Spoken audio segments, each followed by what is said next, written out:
Dicen que hay momentos en los que la realidad cruje, como una rama vieja que ya no soporta su propio peso. Para mí, ese crujido llegó una madrugada de viento tibio, cuando el mundo parecía sostener la respiración antes de una tormenta que nadie veía venir. No había nada especial en esa noche, o por lo menos eso creí, pero a veces la vida se disfraza de normalidad justo antes de arrancarte del suelo para mostrarte lo que realmente se esconde debajo. Yo era solo un adolescente intentando sobrevivir al caos habitual en exámenes, silencios incómodos en la mesa familiar, sueños que parecían demasiado grandes para mis manos pequeñas. Y sin embargo, esa noche, mientras caminaba hacia casa, sentí una vibración tenue en los bolsillos, como si el tiempo mismo quisiera llamar mi atención. Al principio pensé que era mi celular, pero el teléfono estaba apagado. El temblor venía de otra parte. Demían como un pulso prestado de otro universo. Lo siguiente que recuerdo es un estallido de luz blanca, una especie de respiración del aire que se hundió hacia adentro, tragándome con la suavidad de una ola silenciosa. Cuando abrí los ojos, no estaba en mi calle, ni siquiera estaba en mi cuerpo. Estaba en una cama desconocida, envuelta en un perfume a detergente barato y humedad. Mi corazón latía, como si quisiera escapar. Una ventana dejaba entrar un amanecer rosado, y una camiseta tirada en el piso tenía el nombre de un equipo de fútbol que no reconocí. Me incorporé despacio, sintiendo músculos que no eran míos, huesos que respondían con un ritmo ajeno, y ahí lo recordé. O mejor dicho, lo escuché. Una voz que no era una voz. Un pensamiento que no venía de mí, pero resonaba como si estuviera incrustado en lo más profundo. Volviste 7 días atrás. Despertás en este cuerpo, resolve el crimen. Oh, to do say rep. No me decía cuál crimen, ni quiénes eran mis aliados. Tampoco porque yo... Era una orden desnuda, brutal, tan clara como el amanecer que entraba por la ventana. Sentí un escalofrío recorrerme, aunque el cuerpo que ocupaba parecía acostumbrado al frío matinal. Me levanté, probando el equilibrio. Frente al espejo encontré el rostro de un chico de mi edad, tal vez un poco mayor, con ojeras profundas y una mirada apagada que no combinaba con la sonrisa ingenua que asomaba en las fotos pegadas en la pared. Tenía la piel marcada por noches sin dormir y una ansiedad que me atravesó con la misma familiaridad que un recuerdo propio. En un portarretrato se veía un grupo de 5 amigos abrazados, riéndose frente a un lago, todos adolescentes, todos felices, todos ajenos a la sombra que ahora sabía que acechaba. La voz interior murmuró, como un recordatorio: uno de ellos muere en 7 días en encontrar al culpable. Evita que todo vuelva a romperse. El primer golpe emocional llegó cuando reconocí uno de los rostros de la foto, la chica del medio, con rulos desordenados y una sonrisa que parecía capaz de encender un pueblo entero, aparecía en diarios viejos en mi tiempo. Yo la había visto. Una adolescente hallada sin vida, en circunstancias confusas. La investigación oficial había durado menos que una canción. El caso se había cerrado sin respuestas, como si la verdad diera demasiado miedo. Respire hondo, sintiendo el peso del cuerpo ajeno y del mandato que me arrancaba el sueño. Tenía un solo día dentro de este primer cuerpo, para entender algo, cualquier cosa, sobre el grupo de amigos y la muerte que aún no había ocurrido. Cuando bajé a la cocina, la madre del chico me saludó con una mezcla de cariño automático y preocupación encapsulada. Me ofreció café, pero en su voz se oía ese matiz que solo existe cuando un adulto sabe que algo anda mal y aún así finge normalidad. Me habló de responsabilidades, de llegar a tiempo, de no repetir errores. Yo asentí, intentando no traicionar mi desconcierto. Caminar hacia el liceo fue como atravesar un sueño lúcido. La ciudad parecía igual, pero también distinta, como si todo estuviera teñido por un filtro suave que bajaba la saturación. Gente que no debería estar viva caminaba con normalidad. Autos viejos circulaban sin conciencia de que en mi línea temporal ya eran chatarra abandonada. Y yo, envuelta en el cuerpo de un desconocido, temblaba ante la idea de que cada gesto o cada palabra era una pieza en un rompecabezas que tenía que armar antes de que el tiempo volviera a explotar. El grupo de amigos estaba esperándonos en la entrada del liceo. Sentí, sin saber por qué, que ese primer momento era crucial. Los observé con la mirada de un periodista infiltrado. Gestos, tensiones, silencios. La chica de los rulos me abrazó con esa confianza que uno solo tiene con quien conoce de verdad. Pero yo no era quien ella creía, y saber que su destino estaba marcado me apretó el pecho con una intensidad que no esperaba. Ese fue el primer día.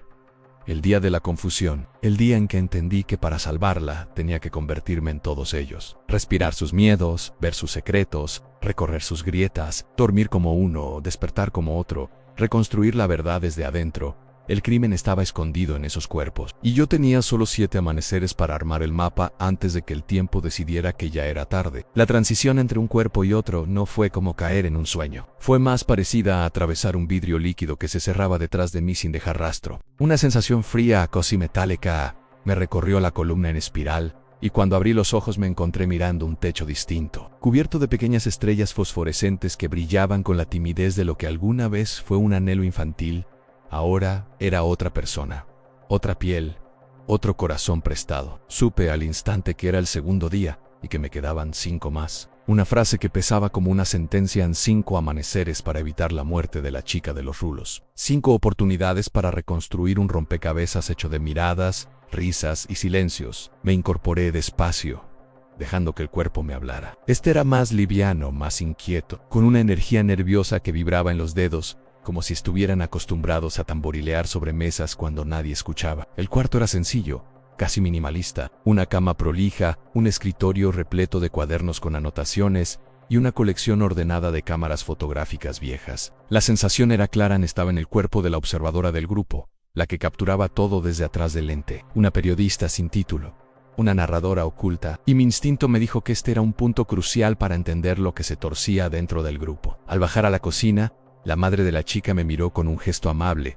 pero con los ojos cansados. Había una sensación de distancia, como si ambas vivieran juntas pero separadas por una línea fina, trazada por la costumbre. Mientras desayunaba, sentí que la memoria del cuerpo me empujaba hacia una urgencia familiar, en la necesidad de registrar todo, de observar lo que otros ignoraban, un hábito que podía ser la clave. Caminé hasta el liceo con una cámara vieja colgada al cuello, pensando en cómo los objetos se convierten en testigos silenciosos. En la entrada, el grupo de amigos nos esperaba otra vez, como si cada uno fuera un engranaje de un mecanismo que aún no alcanzaba a ver. Esta vez observé a todos desde adentro, desde la sensibilidad que no era mía pero que ahora habitaba mi pecho. El chico del primer día, el del cuerpo que había dejado atrás, estaba inquieto. Se reía, pero su risa tenía un borde filoso. Parecía esconder algo que la chica de los rulos intentaba disipar con bromas suaves que no lograban borrar del todo la tensión. El resto del grupo también tenía señales mínimas, casi imperceptibles, pero ahí estaban en un intercambio de miradas rápidas, un silencio incómodo cuando ella hablaba,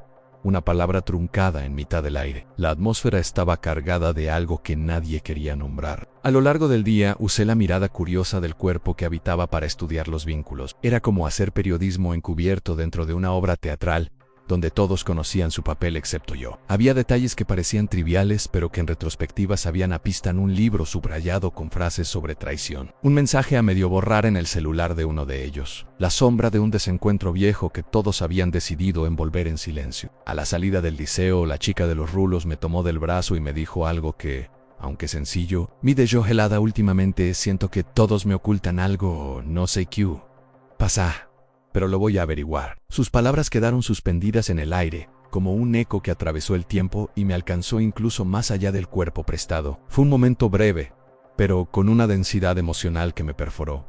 Ella ya intuía su destino, y eso hacía todo más urgente. Esa tarde, revisé la cámara del cuerpo que ocupaba. Había fotos impresas, cuidadosamente guardadas en sobres con fechas escritas a mano. Retratos espontáneos del grupo, capturas donde se veía felicidad genuina, pero también imágenes donde la sonrisa de alguno parecía desentonar con la del resto. Había una foto en particular que llamó mi atención, a la chica de los rulos mirando hacia atrás, como si supiera que algo la seguía. La noche cayó con esa lentitud espesa que tienen los días demasiado largos. Me acosté intentando forzar mis pensamientos hacia un orden lógico, pero el cansancio del cuerpo, mezclado con la angustia propia, terminó por arrastrarme. Cerré los ojos, sabiendo que al despertar sería otra persona, otro pedazo del rompecabezas, otro punto de vista sobre la misma historia que se inclinaba hacia la tragedia. Y mientras me hundía en el sueño ajeno, solo una pregunta me atravesó como una flecha. ¿Cuántas verdades puede soportar un grupo de amigos antes de quebrarse? El despertar del tercer día llegó como un golpe seco. No hubo transición suave ni susurro del tiempo. Fue una caída brusca al interior de un cuerpo que ardía por dentro,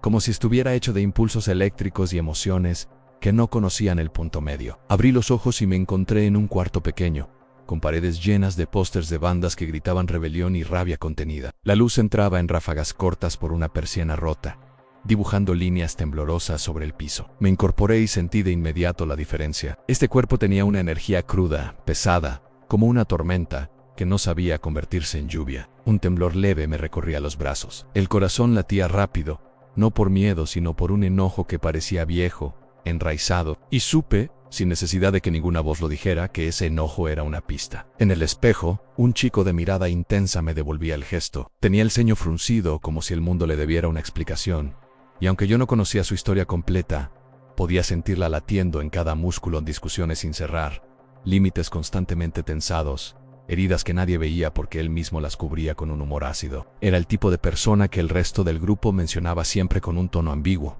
Lo quieren, pero a veces les agota. El desayuno confirmó esa tensión. Su padre habló poco, casi nada. Su madre intentó suavizar la atmósfera con un comentario sobre las clases, pero su voz sonó cansada, como si llevara años intentando apagar incendios sin agua suficiente. Sentí que ese hogar estaba lleno de conversaciones suspendidas, como si cada día fuera un ensayo para un estallido que, por algún milagro, nunca llegaba a romperse del todo. El camino hacia el liceo fue una caminata rápida, con los auriculares puestos y la música a un volumen que me hacía vibrar los huesos. En este cuerpo incluso el silencio dolía demasiado, así que se llenaba con ruido. Al llegar a la entrada, el grupo ya estaba reunido, y ahí noté algo que antes me había pasado desapercibido cuando este chico se acercaba. Dos de ellos bajaban un poco la voz. Una fracción de segundo en apenas un gesto, pero suficiente para entender que había secretos que él no sabía, o que él mismo había creado distancias que ahora lo dejaban afuera. La chica de los rulos lo saludó con un cariño sincero, pero también con una preocupación que se disfrazaba de chiste. Él respondió con una sonrisa demasiado amplia, la clase de sonrisa que se usa para tapar un dolor al que nadie tiene acceso. Esa interacción me dio una punzada en el pecho que no era mía, pero que sentí igual. A veces, los cuerpos prestados también prestan las heridas. Durante las clases, los pensamientos del chico eran como relámpagos. Iban y venían sin orden, sin pausa. Fragmentos de recuerdos de discusiones con uno de los amigos, una promesa rota, una noche en que alguien se fue llorando.